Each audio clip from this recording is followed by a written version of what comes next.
All right. Good morning and welcome back. It's been a minute, but we're back here in class. I think we kind of dodged a bullet because I know there's been a lot of illness going around. So I hope that things went okay for you as you were working on the informative speech and watching other people give them. I think things went really well, and I appreciated your flexibility with using that format. Again, I think it's useful for us to learn how to present online or to build those skills further if we've done that a little bit, because we are almost certainly going to have to do online presentations in a similar way in the future. So I appreciate your ability to adapt to that format. Our last speech in the class, the persuasive speech, is what we'll be talking about today. And that speech is going to happen face-to-face in our remaining class meetings. So I have not posted the schedule yet because I know a lot of people have a lot of flux and changes, particularly for an athletic travel schedule. So what I'll be asking you to do as part of your attendance for today is just to submit an updated schedule with times that you know that you're not able to meet. That way I can make sure that I'm signing you up to speak on a day that is responsive to any recent changes that you might have had. So I'll be doing that in just a little bit. So for those of you that spoke last week for your informative speech, your grades and feedback are up. For those of you that spoke on Monday and Wednesday, I'm just finalizing working through those. You should see your full grades and feedback up by the end of the day today. So let me know if you have any questions about those speeches and your feedback on those speeches. I'm going to offer some general feedback in just a minute, but after that, we'll be diving into our final speech in the class. To give you a little bit of a glance at the remainder of the term. So we have today, where we'll be talking about persuasive speeches and arguments. We also will have class on Monday, where we build on those ideas and talk a little bit about speaking for social change. And then that means that the March 8th, 10th, 13th, 15th, and 17th are the persuasive speech days. So like last time, we'll have 5 days of speeches, 5 people speaking on each of those days. We will not be meeting for the final exam time. So our last class meeting will be in week 10. A lot of people are already gone by the time we get to final exams. So we are just working through the 10th week, so up until March 17th. So with that being said, we took some time to wrap up informative speeches last class. I want to offer some general suggestions and get us thinking about these final speeches. So we'll also talk about persuasive speaking, right? Persuasive speaking is the final major genre of public speaking. We've done informative speaking, we've done celebratory speeches earlier in the term. So persuasive is, I think, the most challenging one. It's going to require the most work to prepare for, but I think when done well, it can be a really powerful and effective way to give a speech. So I want to take some time to note some general things that I noticed about the informative speeches, things that went well that you can double down on, and things that you can adjust as you're moving forward into your persuasive speeches or moving into other types of online presentations. So first of all, I really appreciated the topic selections that you all had for your informative speeches.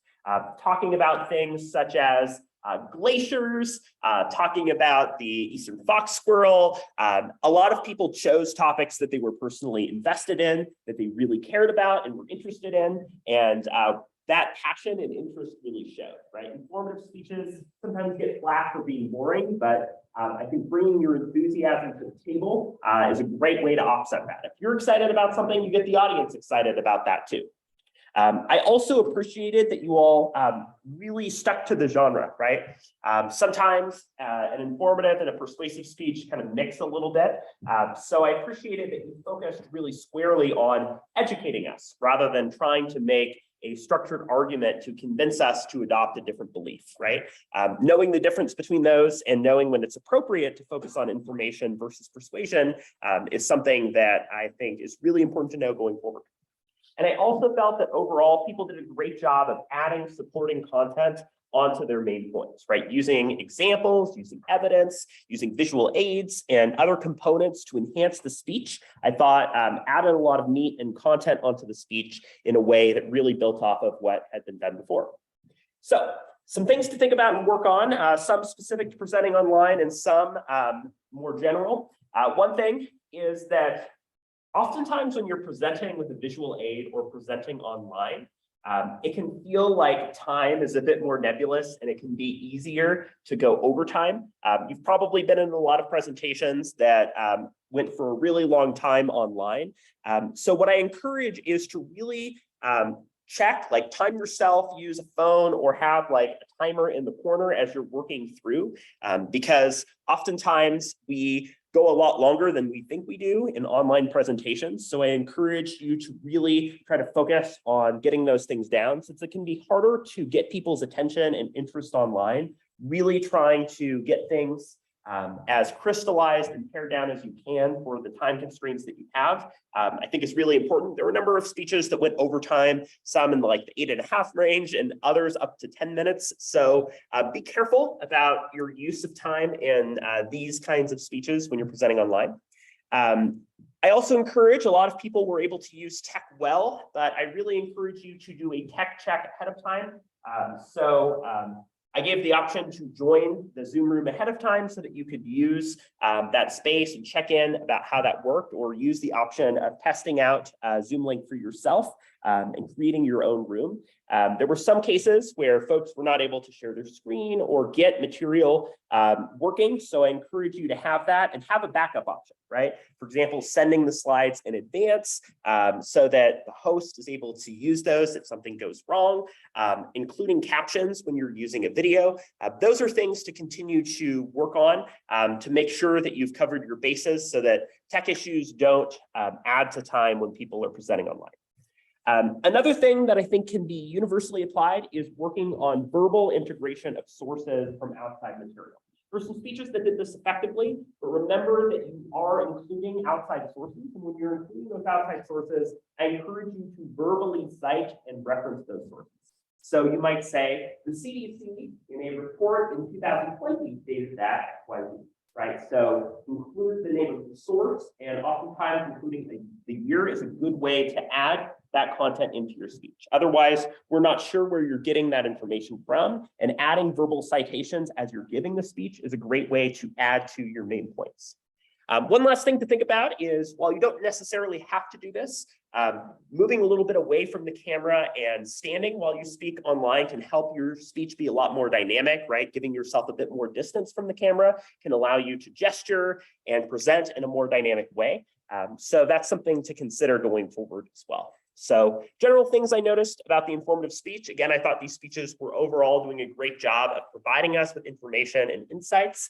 I think some things with the format, as well as continuing to work on how you're bringing in those outside sources, is a way to really enhance the content of the speech. So this brings us to the persuasive speech. So the persuasive speech is similar to the informative speech in terms of its length and in terms of its expectations for the outline and outside sources, right? So just like the informative speech, the persuasive speech is going to be 6 to 8 minutes long. It's worth the same amount of your grade as the informative speech. And I am asking that you include at least 3 outside sources, that you include through in-text citation within the outline, as well as works cited within the outline, and also to include within the body of the speech. Right, so make sure that you're including that incorporation of outside material to bolster your main points. This is especially important in persuasive speaking because oftentimes we find that people don't agree with us. People want to know where we're getting our sources from. Oftentimes people will make comments and claims that are inaccurate or not supported or not factual or intentionally misleading. So being able to trace the point that you're making to a source is a really good way to build credibility, make sure that people are able to trust you. So the focus here on a persuasive speech is about persuading, right?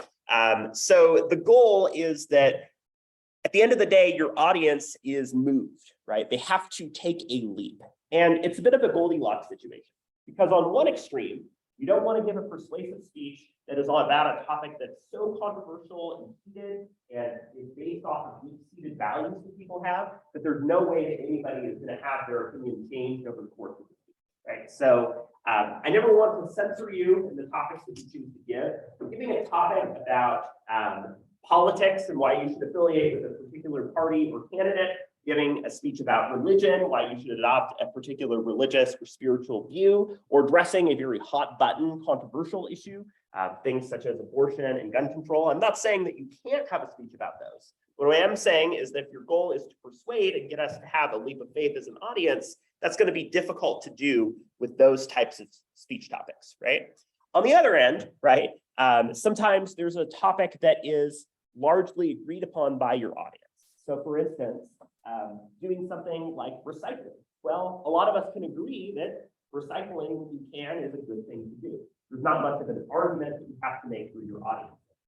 Something that might be in a more middle ground might be to make an argument as to why you should bring a reusable plastic bag or paper bag into the grocery store, right? And talking about the utility of reusable bags compared to their counterparts. That would be an example where it does take some work. People might not be fully on board, but you can make the argument that that inconvenience is worth it for some type of impact or issue, right? So I encourage you to find that middle space where the audience does have to take some time to move from where they are. They have to take a leap from their current position to supporting you, but it's not such a wide leap that they're unable to do so over the course of a 6 to 8 minute speech. So that's, again, what I'm looking for there. Again, I don't want to censor your topics, but just to say that for the goals of the speech, think about what could reasonably convince a college audience in this amount of speaking time. So I want to take some time to talk about persuasive speaking as a genre and get into some of the details there. Before I do that, does anybody have any questions about anything we talked about last class, anything with the authoritative speeches, or anything regarding the persuasive speeches at this point? Great. So the goal of persuasion, right, is the idea of influence, right? It's the idea that we're trying to get somebody to do something. So for instance, having a reusable bag, that's something that somebody can go out and do once they get out of the class. To think something, right? So to adopt a belief or thought with regard to a particular issue. For example, I watched a persuasive speech that was really effective that was getting into a discussion about chocolate and how a lot of chocolate is produced with, a lot of labor that is very unethical and exploitative. And the persuasive speech offered some alternatives of chocolate companies that you could support that didn't contribute to labor that was, very low pay, awful conditions, and so on, right? Or to believe something. And that's through speaking or writing. So in this case, you are giving a speech that's designed to persuade us about something. And as a part of that, your thesis statement is really important, right? At the end of the day, what is in one sentence what you're hoping for the audience to do, behave, believe, and so on. I've watched a lot of persuasive speeches, including in like national speech and debate tournaments, in which there's not really an effective solution or goal. You can get somebody to believe or adopt something, but these types of speeches don't typically offer any sort of meaningful idea or thought that somebody should do. Okay, we agree that the congressional filibuster might be a problem that the founding fathers didn't originally anticipate, but what can you as a person do to resolve something that massive, right? So thinking about how you can make tangible solutions, actions, or beliefs for your audience is really important. In other words, persuasion involves an appeal, right? You are trying to appeal to the audience and get them to listen to you and hear you out as you're saying and giving a point. So a cornerstone of persuasion is the use of an argument. So oftentimes when we hear arguments, we think, oh, people who are disagreeing, who are clashing with each other, we're having an argument. But in a more formal way, what you'll be doing in this speech is presenting a formally structured argument, right? An argument is a claim with reasoning and evidence that's designed to help the audience. So in other words, we start with a claim, right? A claim is a statement of fact, value, or policy. A claim might be that the sky is blue. A claim might be that dogs are better than cats, although, yeah, to me that's a statement of fact. Or a statement of policy. The United States should raise the federal minimum wage to $15 per hour, right? Those are different examples of types of claims that you'll be making. So one of the easiest ways to start out in your speech is to figure out what is the type of claim that I'm making. Is it fact, value, or policy? And as a result of that, what is the supporting information that I need to include, right? Policy involves a specific actor engaging in a specific action. So you'll want to specify the agent that would be enforcing the change that you would be advocating for. So you have a claim, right? And then you include the use of evidence, right? Evidence being the primary support you give for the claim. Evidence can come from outside sources. It can come from the use of statistics, from testimony, but it could also come from other factual information, including information that's widely known, right? So here is the important part, and the thing that is missing from just about every argument that I see on the internet, and that's the use of reasoning. So it's not enough just to post a link to a source or cite or name drop a source in your speech, right? What you need to do is take the time to explain why that source and why that reasoning directly supports the main claim that you're trying to get, right? In other words, you might be saying that, yes, studies show that plastic bags contribute to significant ocean and environmental pollution. Okay. Given that, there might be evidence that switching to reusable bags saves and prevents the use of plastic from getting into the ocean. Therefore, you should use a reusable bag at the store.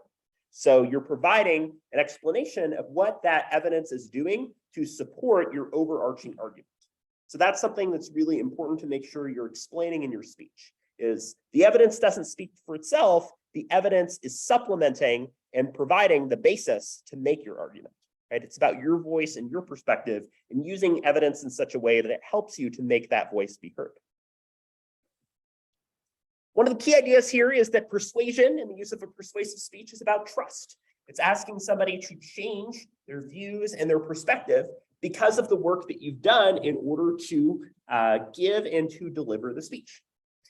So on the negative end, right, we have the example of coercion, which is not persuasion, right? It's using force, threatening somebody, and getting them to change their opinion on that. You're instead making a conscious choice, right? You are choosing to adopt a change. So think about it like a contract between you and the audience, right? Your goal is to provide an honest case to your audience about an issue, and they'll evaluate it and be a listener as a result. So if you've taken a class with me before, I take some time to talk about rhetoric. You might be familiar if you've taken a class in writing and rhetoric. Rhetoric is about the use of the available means of persuasion, right? It's about the role of influence in changing points of view. And it's a school of thought that examines how we use written and oral communication to ultimately change hearts and minds, right? Rhetoric has gotten some flack all the way back to the Greeks. There's a concern that rhetoric is just a knack, right? As we talked about in the beginning of class, there's concern that the use of rhetoric and persuasion makes the weaker argument the stronger, that somebody can say something misleading, somebody could sell you a bad car, right? Because they presented the evidence in a way that was designed to be misleading and persuade you to do something. We've noticed this a lot over the years, right? With a lot of false, incorrect sources. I go on TikTok and I see people who are just making claims that are factually inaccurate. Right? That's a problem. So our ability to evaluate as audience members the strength of an argument is really important too. And that's one thing that I'll be asking you to do as you hear these persuasive speeches in class. So if your goal is to convince and persuade people, you want to win an argument, right? Or you want to present to a group of people with the goal of actually changing people's points of view and not, as a lot of people do, just to grandstand your own opinions or preach to the choir, there are a few different things that can actually be useful as a means of persuading others. The first is by presenting people with reasoned and rational points. They have options, and those options are available to them.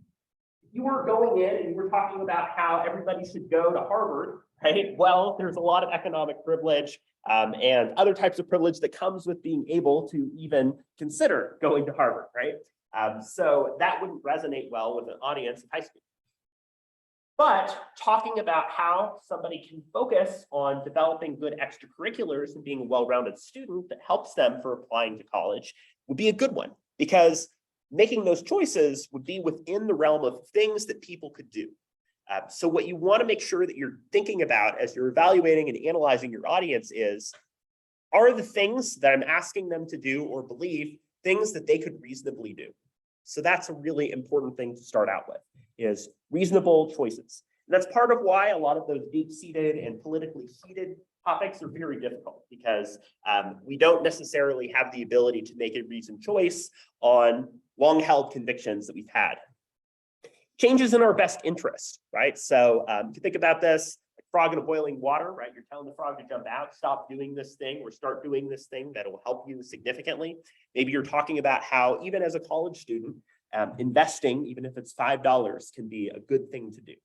So that change is going to benefit you in the long term, right? There is a bias toward the status quo, oftentimes, that we experience. That is, all else equal, people are more compelled to do things as they are now, right? Stick with how they've been going rather than change their patterns. We fall into patterns a lot. You have to have a reason to change what it is that we're doing.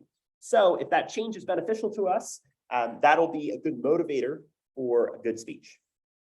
And speeches that address an inherent human need.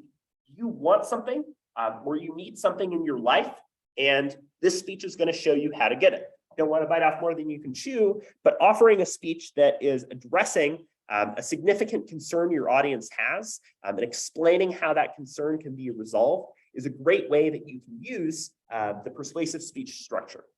So, you might say, everybody wants to be able to have a little bit more spending money. Here's a way that I can encourage you to do that. So that might be a way to address a need.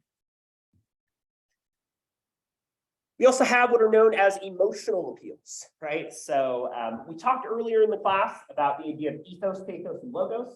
Ethos is appeals to credibility, your own credibility, or a source that you're drawing from. Logos is the use of logic, right? The use of structured arguments to support your main point. Pathos is the use of emotion, right? And sometimes there's a context where using emotion can really help your speech. Perhaps you're giving a very moving example or story and talking about the experience in a personally relatable way. That can be really useful, but you don't want to use emotional appeals and draw from emotion in the place of a coherent argument. Again, you check the news, you check a lot of opinions and a lot of people expressing their opinions, and we see a lot of these in the place of coherent arguments. Fear appeals and scare tactics, right? So trying to scare us. If it bleeds, it leads, right? The ways that news media and framing prime us to believe that the world is a scary place. Using those types of tactics as a way to convince the audience to do something, that can be a really concerning way to manipulate your audience. Propaganda, right? Presenting false and misleading information about people. I'm always reminded like Animal Farm, right, where the pigs take over and they rewrite the rules. The rules didn't say that you couldn't drink; they said that you couldn't drink to excess. So, gaslighting, intentionally manipulating people's senses, trying to fool people and trick people. Propaganda, of course, is bad in the context of giving a persuasive speech, and false advertising or fraud, right? Claiming that you are somebody that you're not. That can be a big problem that has a lot of ramifications. Just ask some of the newest members of Congress. So avoid those. Focus on good developed points in your speech, right? Focus on making reasonable arguments. At worst, people aren't going to be convinced about your beliefs or about what you're trying to get them to do, but at the very least, they feel like you've made an honest case.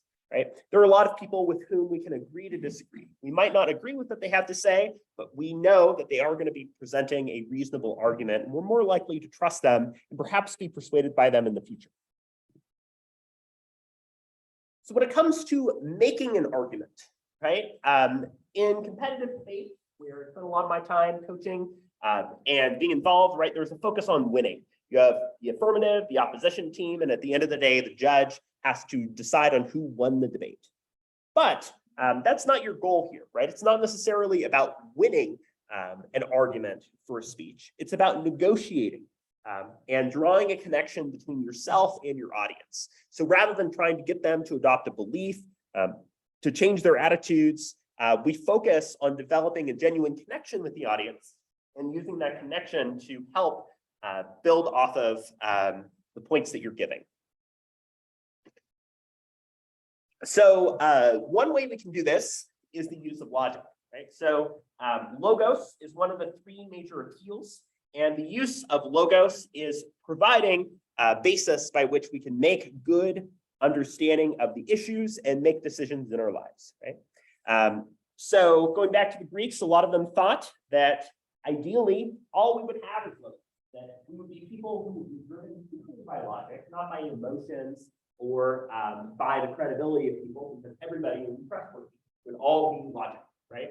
You've seen Star Trek, Spock, right, who is half Vulcan, which is a species that suppresses their emotions to focus on logic, right?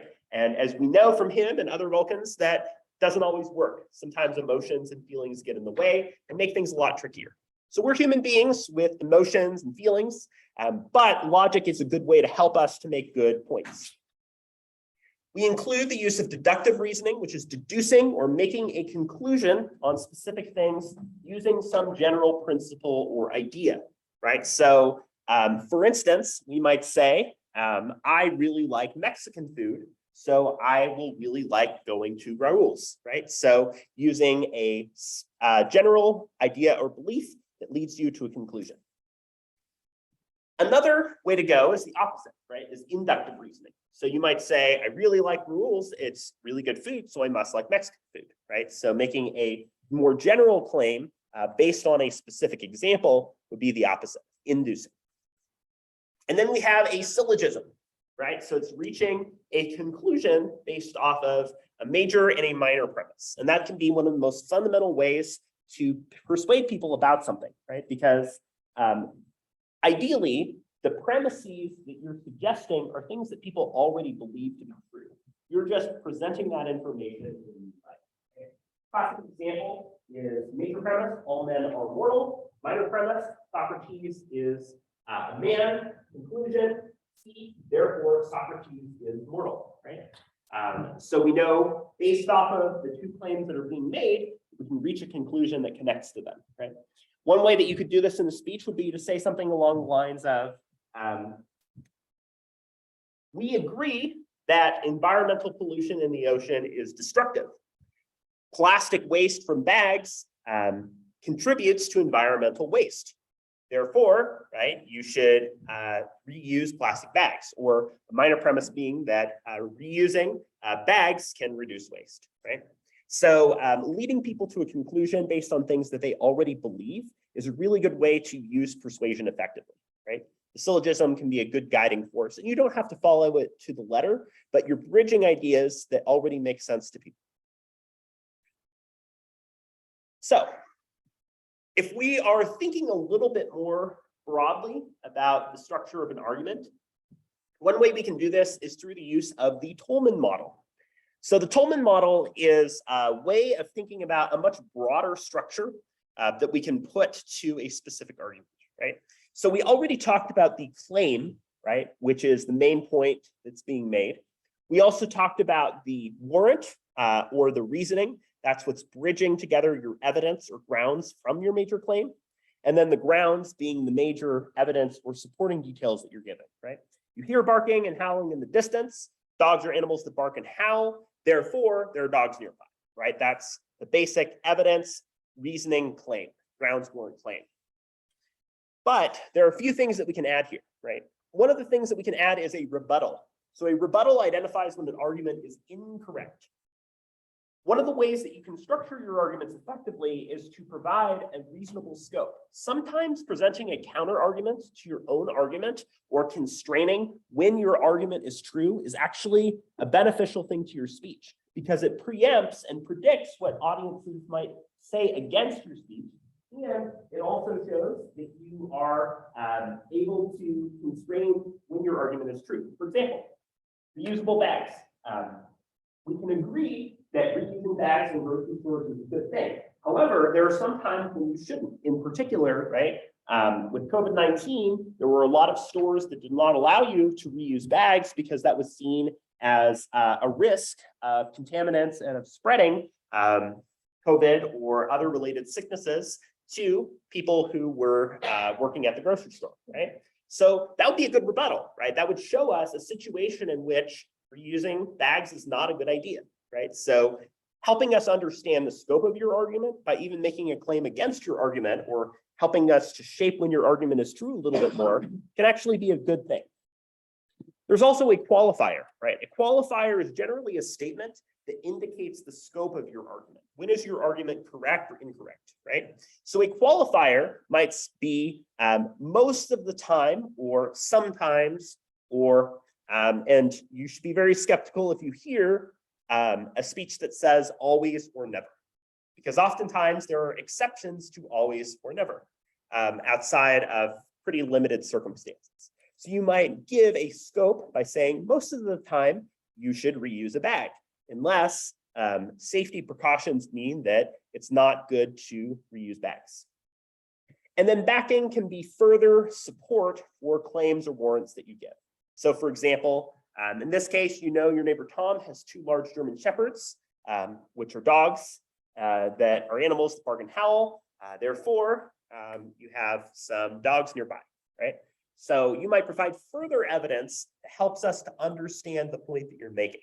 So in addition to saying that reusing bags reduces waste, you might show a study that examined the long-term impacts of plastic waste on the ocean ecosystem.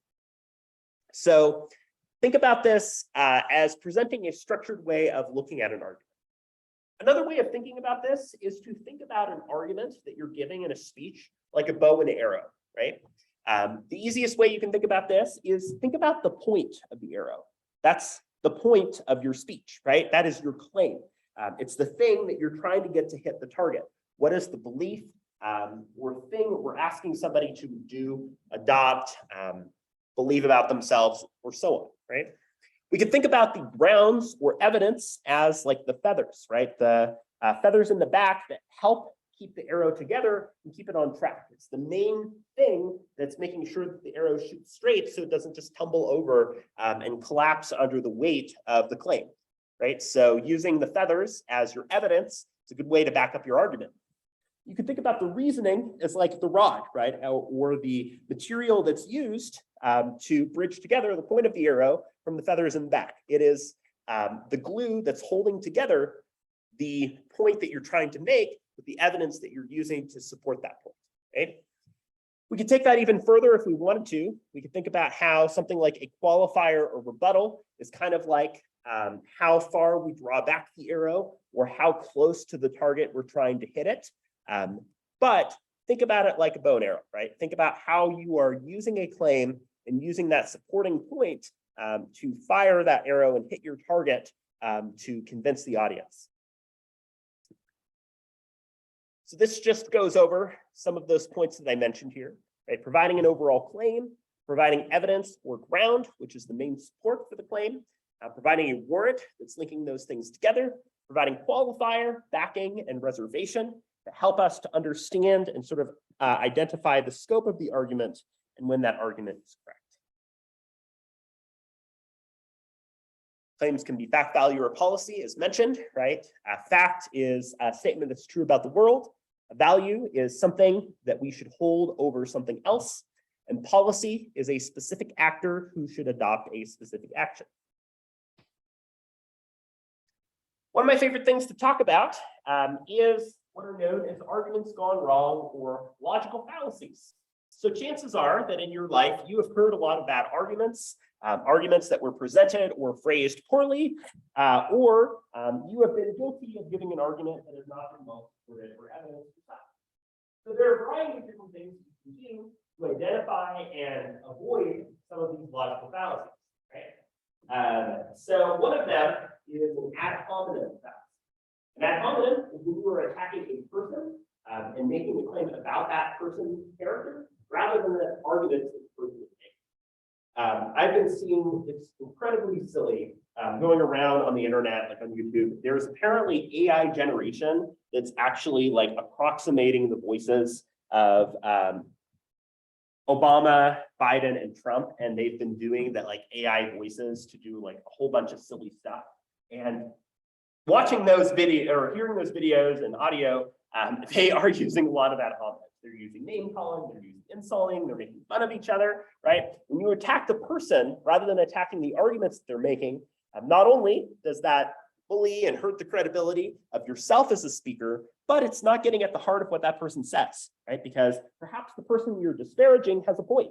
And so not attacking the point they're making is a big problem. Additionally, we have a threat of violence, right? It's not threat and violence. That's not making an argument. An appeal to pity, as mentioned, right? You might think about like a sad dog commercial.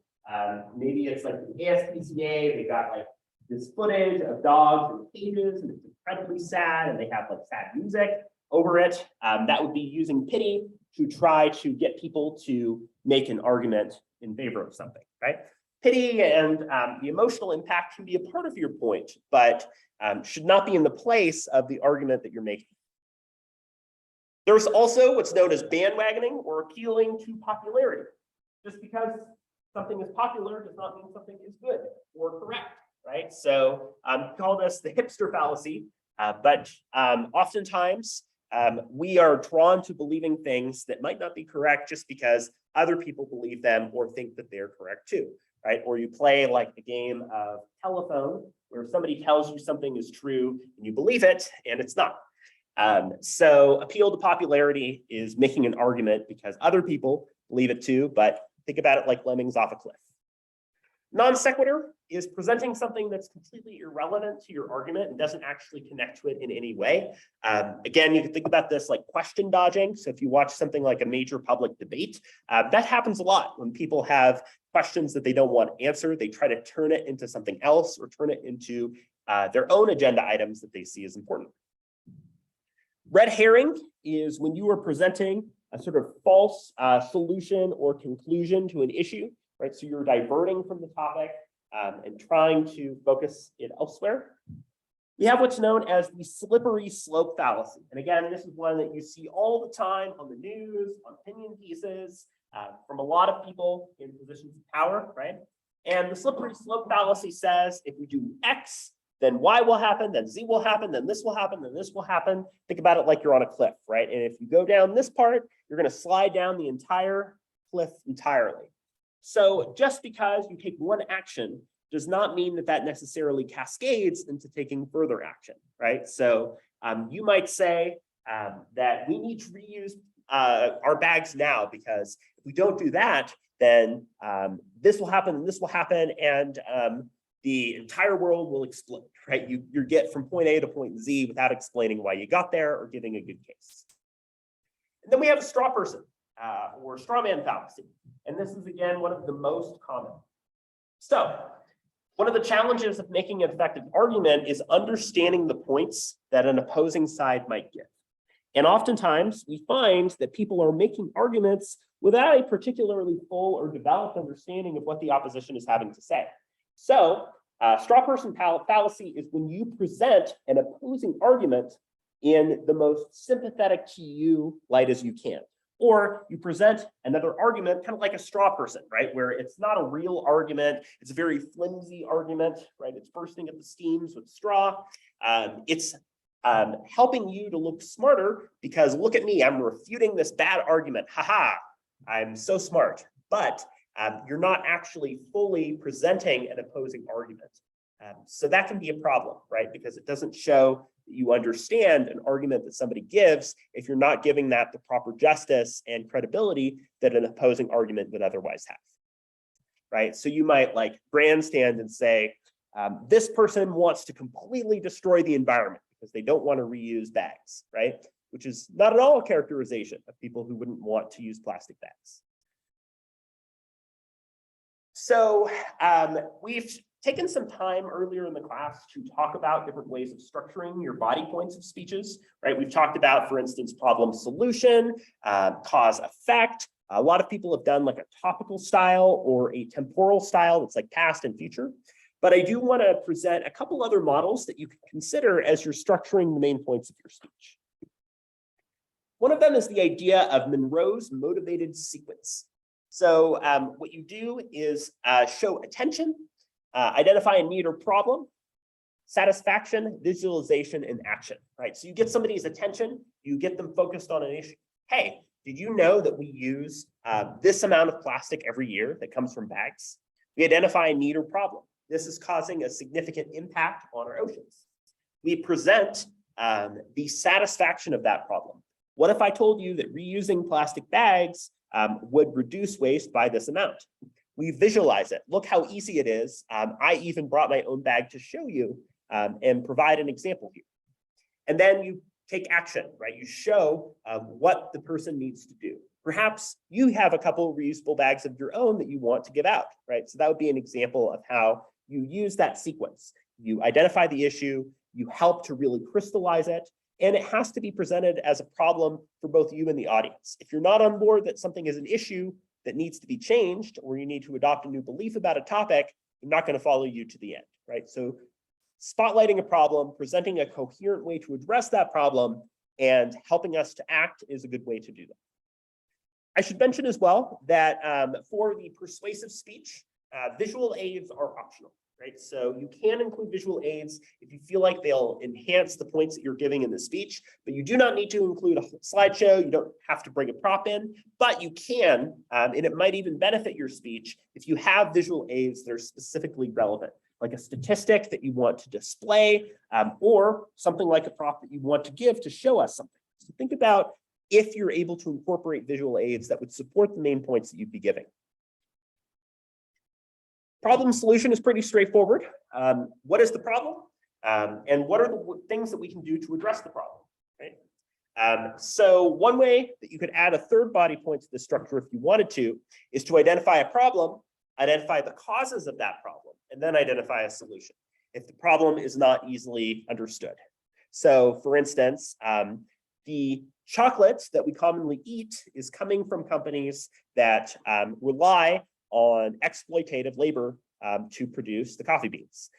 This has been caused by contracts, loopholes, etc. We can resolve this issue by buying from these chocolate companies instead.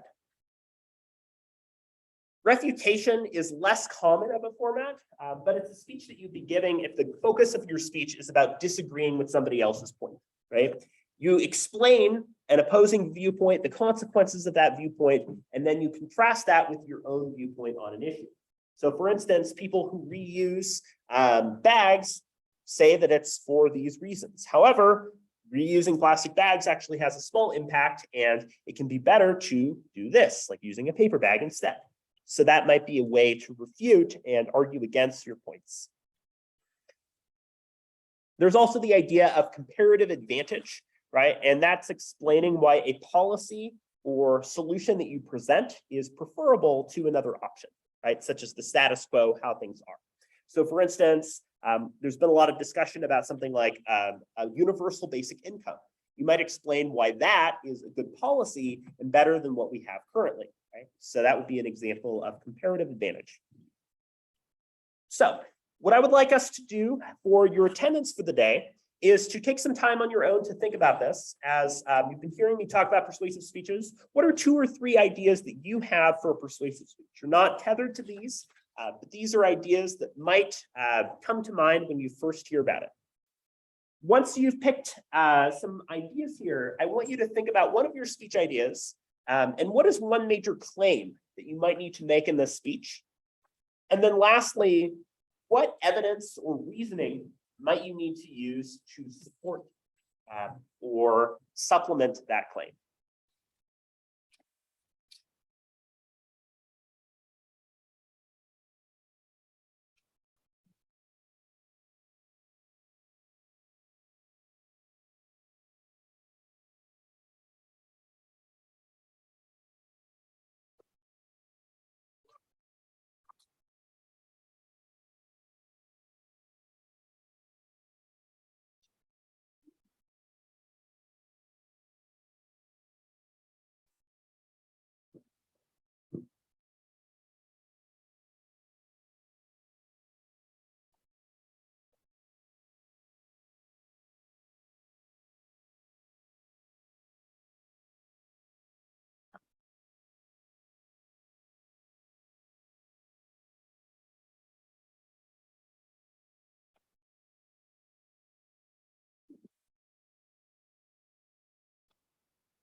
you've finished, I'll ask that you double check the speech schedule.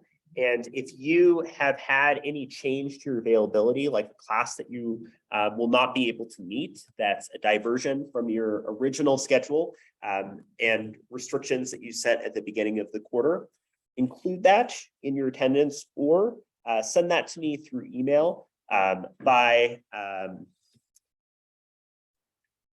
before 1 p.m.